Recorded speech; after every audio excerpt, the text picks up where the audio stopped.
The death of President Buhari, general in the Nigerian army, retired, is no longer news.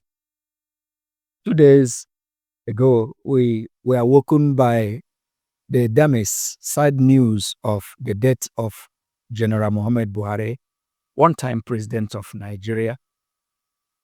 The man Buhari is a household name, even now. He came to limelight in 1983 when, with a successful military coup, they overthrew the government of Alhaji Shehu Shagari, civilian government. And after that, he went into a private life, farming, raising his cattle, as it was a traditional occupation of the people of his tribe. He continued till people remembered him, the way he handled the economy, the way he handled things, the way he did things, particularly in conjunction with Tunde Diabo. Nigerians do not forget war against indiscipline and a few other things he did in our public life. And we needed somebody who could tame corruption. Nigerians said it's him that will be called upon. He had tried before now 3 different times to be president of Nigeria under the new civilian rule. First, it was in 2003,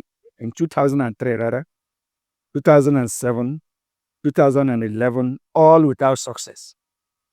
Now, in 2014, under a coalition that produced the president, APC being born, he became the president. He is being remembered for the hard times that followed his rulership. And to some extent, a few things were expected of him. It was expected that he hits the ground running, particularly for one who had tried 3 previous efforts, had made 3 previous efforts to come to become president, but all failed. One would have thought that he has a blueprint that he wants to implement, but it took him about 6 months to form government. That was a big one. But we are not here particularly to x-ray in the negative terms what Buhari and his government did. The truth, I believe, and I'm right, that he meant well for Nigeria. Even if his well wasn't good enough, he meant well. He wanted to rescue the situation. But the Buhari we met in the second coming didn't have the command structure of the army, where it is go and you go. And he couldn't maneuver the civilian system. That's my take, personal. Look, correct me. And eventually, today, we expected more than what we saw in his hand. He's late, yes. And in African culture, we are told not to talk evil of the dead. I'm not talking evil of the dead. We are sharing what his administration did.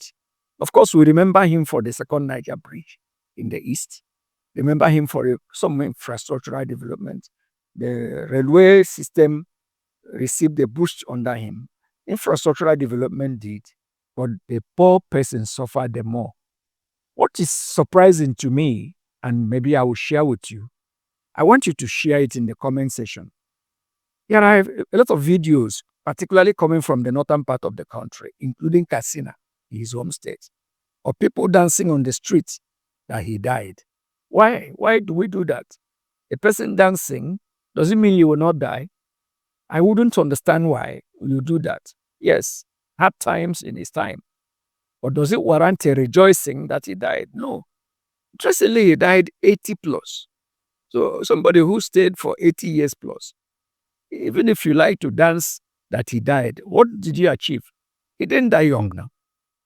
He achieved 80 years and lived life, made his mark in this world, and both as a general in the army and a civilian person, went to places that you may never dream to go to. Please, it is wrong. It is not proper for us to begin to rejoice over somebody who dies. Yes, it is proper for us to analyze the situation, what he brought to the table, and we will not forget him in a hurry. Look at the images and maybe after the images, we'll look at it again, of how people are dancing on the street, rejoicing, and make your comment, and I will return to continue with the analysis.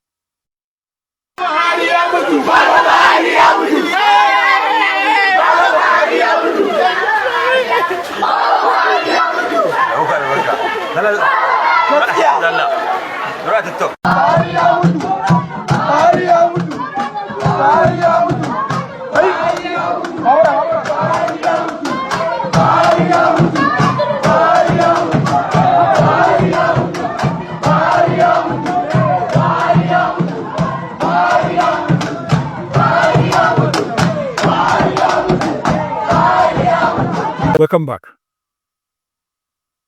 Now, what is your take about this?